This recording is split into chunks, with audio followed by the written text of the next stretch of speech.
Hello friends, எல்லோரும் எப்படி இருக்கீங்க? நான் நல்லா இருக்கேன்.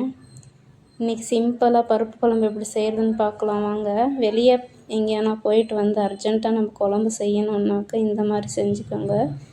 குழம்பு சூப்பராகவே இருக்கும், சிம்பிளாக முடிஞ்சிடும் வேலை. நான் ஒரு குக்கரில் தண்ணி எடுத்திருக்கேன். கொஞ்சம் பருப்பு, ஒரு கிளாஸ் அளவு பருப்பு எடுத்திருக்கேன். 4 தக்காளி, ஒரு வெங்காயம், ஒரு வெள்ளைப்பூண்டு, காஞ்ச மிளகாய் கொஞ்சம், ஒரு 5 காஞ்ச மிளகாய், உப்பு, மிளகாத்தூள் இதில் சேர்த்துக்கிறேன், மஞ்சத்தூள் கொஞ்சம். மிளகாத்தூள் பார்த்து சேர்த்துக்கோங்க, உங்களுக்கு எவ்வளோ காரம் தேவையோ அவ்வளோ சேர்த்துக்கோங்க. சிம்பிளாக இந்த குழம்பு முடிஞ்சிடும். குழம்பு செஞ்சுட்டு சாதம் செஞ்சுட்டு ஒரு அப்பளம் போட்டுக்கினா போதும். வெளியே எங்கேயாட்டு போயிட்டு வந்து அர்ஜெண்ட்டாக நம்ம சமையல் செய்யணுமுன்னா இந்த குழம்பு ட்ரை பண்ணிக்கோங்க. டேஸ்ட்டு செமையாகவே இருக்கும். சாம்பார் பொடி சேர்த்த தேவையில்லை. இந்த மாதிரி செஞ்சு பாருங்கள் ஒரு முறை.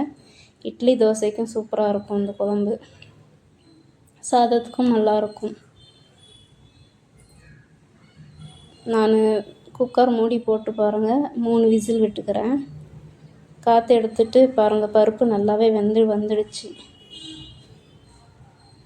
இந்த டைமில் நல்லா மசிச்சு எடுத்துக்கலாம்.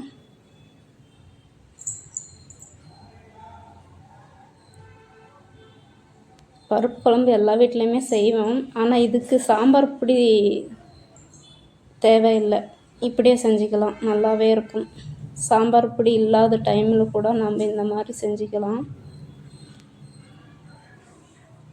சில்லி பவுட்ரு எதுக்கு சேர்த்துறோம்னாக்கா கொஞ்சம் கலர் நல்லா வரும் சிவப்பாக, அதனால் கொஞ்சம் சில்லி பவுட்ரு சேர்த்துக்கிறோம். நம்ம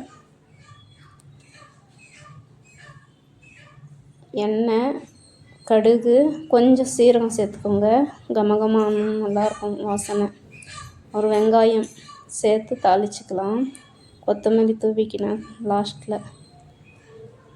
இவ்வளோ தாங்க குழம்பு. டேஸ்ட்டு சூப்பராகவே இருக்கும். ஒரு முறை ட்ரை பண்ணி பாருங்கள். குழம்பு எப்படி இருந்துச்சு கமெண்ட்டில் சொல்லுங்கள். என் சேனல் பிடிச்சிருந்தால் லைக் அண்ட் சப்ஸ்கிரைப் பண்ணிக்கோங்க. Bye friends.